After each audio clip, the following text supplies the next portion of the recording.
Well, hello everyone out there in the land of the link. My name's Cal. My name's Mickey. That's Mickey, and you're watching The Link. The Link. Mick, Yeah. is this... are we in a furniture shop? What? No. What? Cal, I was talking past Alex this week, Yeah? and he was telling us how we always need to have, What is... a seat at God's table. So I'm making sure there's enough seats for everyone at God's table. Mick, I don't think he actually meant real seats. Are you sure? I'm pretty sure. How are they meant to have a seat at God's table if they don't have a seat? Look, Mick, he wasn't talking about real seats. Look, we'll talk about it today. Let's start the show. Okay.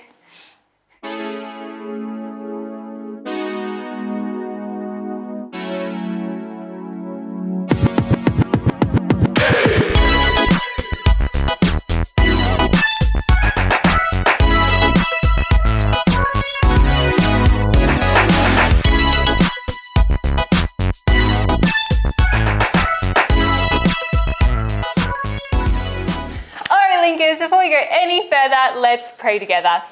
Dear Heavenly Father, thank you that we can all be here together again on The Link. Thank you that you love us and that you're always with us no matter what. I pray that we learn heaps more about you today and that you'll be with everybody watching and their families too. In your holy name, amen. Amen. I feel very royal on this throne. Ooh. Because I have the new and improved Link chair. Oh, I have this chair. This chair's a bit... It's very squeaky. I can hear that. And you're also very low down. I'm very low down. I'm like, hello. I feel nice and tall here. Oh, I'll have to get a booster seat or something. Why are we talking about chairs today, Mick? Alex told you that we need a chair at the table? What? Yeah. He was saying that everybody has a place at God's table. Yeah. But I'm guessing we don't have to collect chairs like I was earlier. I think he meant something else. I think you're right. He also said something about a character in the Bible called Mephibosheth. Mephibosheth? Mephibosheth. That's it. So maybe we should explore that story later. I think we should. But first, Cal, this week I was washing my dishes. Good for you. Yes, it's very important to have clean dishes. It sure is. But as I was washing them, something crazy happened. Because I was cooking with pepper for my dinner, right? And then I made a cake for dessert. So I had some extra sugar lying around. Right. Anyway, so I was cleaning everything up. And then this crazy thing happened. So I took a video of it and I want to show it to you. Do you want to watch it with me? Okay, yeah, sure. Alrighty.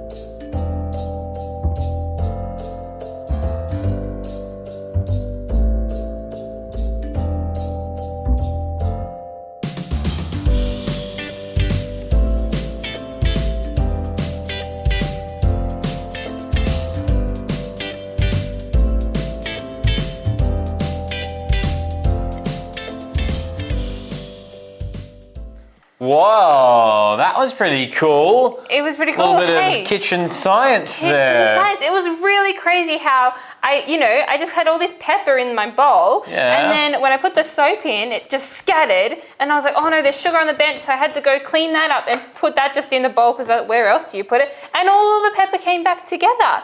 Incredible. It was so wild. And it got me thinking something about kindness. You could wash other people's dishes. Yes, that would be very kind. But it got me thinking that, sometimes, we're like the pepper, right?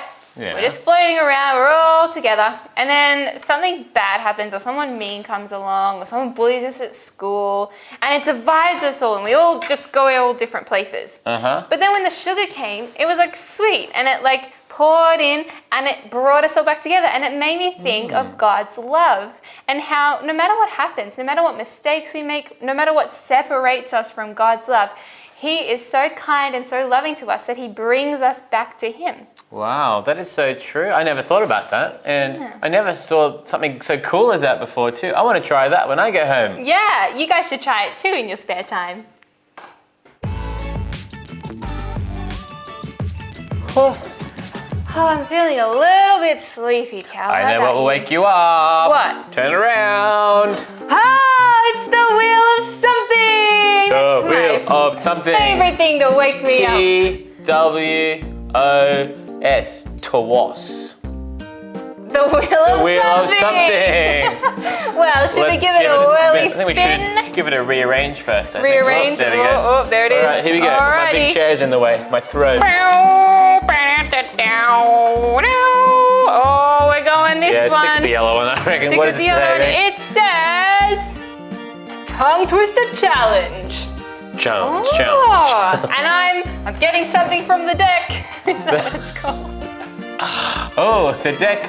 Ahoy, me hearties. Captain's on deck. They've told me that we need the Link internet device. Okay. All right, so we have to Tongue open this twister up. challenge.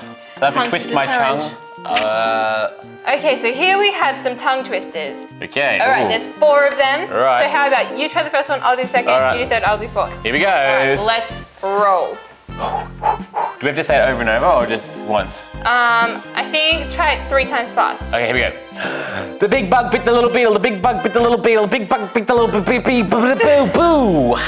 That was a little bit stressful. All right, Oh. let's try this one. If a dog chews shoes, whose shoes does he choose? Woo! Go again. Go again. Fast. If a dog chews shoes, whose shoes does he choose? If a dog chews shoes, whose shoes should he choose? Shoes. These Nice. are really hard. Fred fed Ted bread and Ted fed Fred bread. Ted fed bread for Fred Ted red bread. Fred fed Ted bread and Ted fed Fred bread. That's a lot of bread. That's a lot of Fred. There's a lot of Freds and breads and things. All right, okay. I love this one. Betty butter bottom butter but she said she the butter's bitter. Oh golly. You know there's a longer one. Ready? Betty butter bought some butter. Was it bitter? Bitter butter bad for Betty. So Betty butter bought some better butter. Thanks for joining us for the Wheel of Something Tongue Twister Challenge.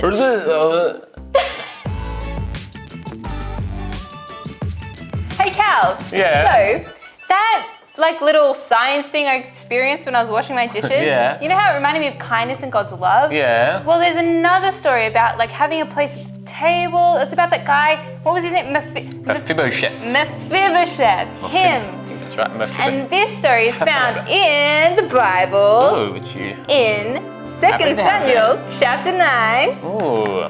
All right. Should I'm we find intrigued. Let's do the intrigue face. Samuel. Ooh. Ooh. That's a good intrigued face, Cal. Have you been practicing? I've been practicing my intrigue face. Well, here we are. Are you intrigued on chapter 9? So, should I read it? Yes. All right. So, one day, David asked, "Is anyone in Saul's family still alive?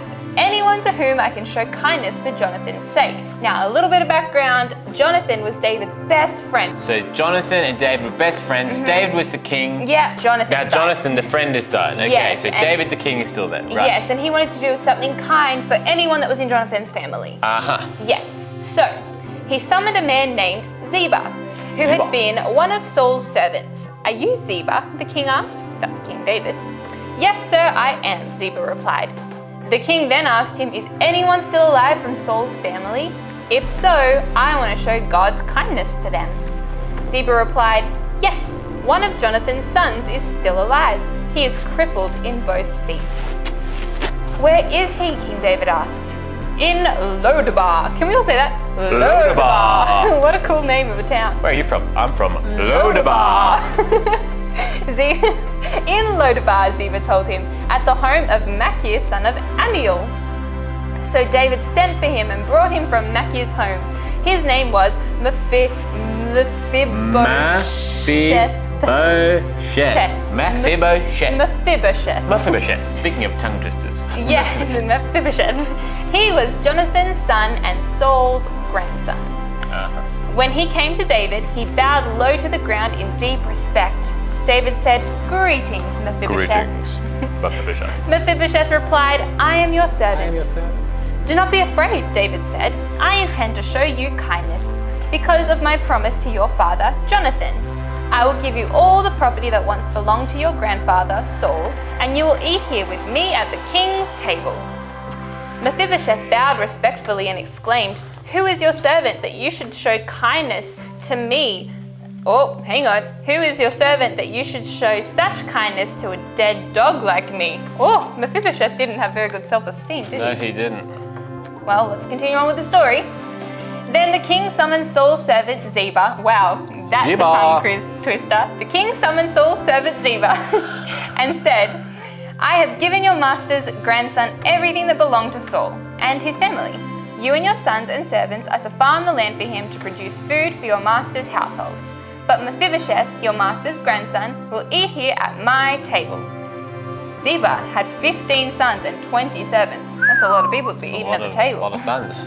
Ziba replied, "Yes, my lord the king. I am your servant and I will do all that you have commanded." And from that time on, Mephibosheth ate regularly at David's table like one of the king's own sons.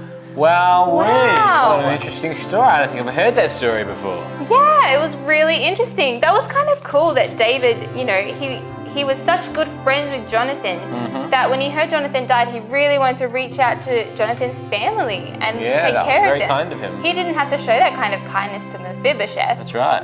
Wow. It makes me think that as Christians, we kind of should be showing God's kindness to others as well. That's exactly right. But sometimes it's a little bit tricky to remember to help others when we get really busy or when we're stressed with other things. So, I have an idea. Same. Welcome to Imagination Creation Station. Dramatic hands. Dramatic Hands make everything better. Dove. So, what are we going to be making today, Cal? So speaking of hands, today we're going to be making a kindness wreath. Huh.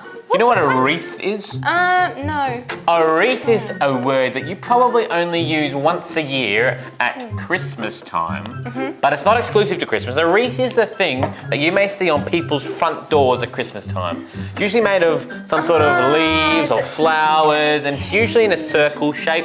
Yeah. Do you know what I'm talking about? Have you seen that before? I do, and you put fun decorations. Sometimes they're in different or something styles. on I have one at home that's a star shape, but it can be all different shapes. Cool. You can use it to decorate your door, usually at Christmas time, but not only at Christmas time. Okay. Christmas time. Amazing. So we're going to What make kind our of own wreath are we making? wreath today. Not a Christmas wreath, but a kindness wreath. A kindness And we're going to use our very own hands, right? So what you need is some hands.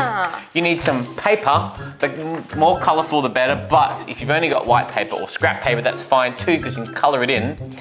You'll need a pen or pencil and some scissors. And if you're not real good with scissors, maybe ask someone who is to help you. So what you'll need to do is you'll need to get your piece of paper. I'm going to pick yellow because, as you know, it's my favourite. Then I'm going to put my hand down on the paper and trace around my hand. Now, this can be quite tricky. Remember, if you're right-handed, you probably want to trace your left hand, and if you're left-handed, you probably want to trace your right hand. But if someone is around, it's always easier to get them to trace your hand for you. So, try not to get too much marker on my hand itself, which I haven't done a good job at. Join up the gap, and there I have a hand, high five hand. Then, like Mickey is doing, she's already traced her hand. Okay, Linkers, it's Mickey here. Our microphones dropped out in this segment, so I'm just gonna have to explain what Cal's doing. Right now, he's picking up all the hands and high-fiving them, as you do. Now, Cal is saying something to me that I can't remember what he said, but we're chatting. It's cool, it's fun. Now, Cal is talking about how the kindness wreath is going to remind us to share kindness with others. So, we need to write different kinds of ways to show kindness to others on each hand. So, I think Cal decided to write like helping our parents with the washing, And here I am explaining some ideas of what we can do. We can go outside and mow the lawn for our grandparents. We can sit with someone who's lonely at school. We had all kinds of different ideas to put on each hand of the kindness wreath. So Cal was writing those down. He's showed one to you, and he's going to keep writing them down like so. Cal has just finished writing his last kindness idea on one of his hands, and I'm arranging my own hands into a wreath shape, and Cal is going to show you how to arrange them. And he gets some sticky tape, and all you do is turn the hands upside down on the table, sticky tape them together, and you can create a sort of wreath. And so then Cal borrows some of the hands I cut out to finish the job. We had to work out how to turn things around the right way. So we figured out how to sticky tape everything down and get it just the way we liked it. Cal's putting some extra tape on for security, and there you have it, your very own kindness wreath. Now ours overlapped a little bit, and I just cut off a little tiny bit of extra paper that was overlapping one of the things, but there you have it, a kindness wreath. And you can fill in all of the hands with all different ideas of how to be kind and show other people kindness. We hope that you get to make a kindness wreath this week.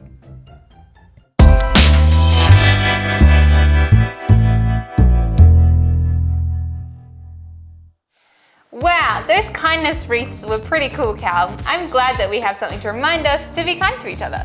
Yeah, that's right. We've hung it up right there, in fact, so we can see. I hope you make one and you put it somewhere in your house. You know, it's a great reminder. This whole episode, to me, has been a great reminder to be more kind to those around me. Yeah. It's been a real encouragement.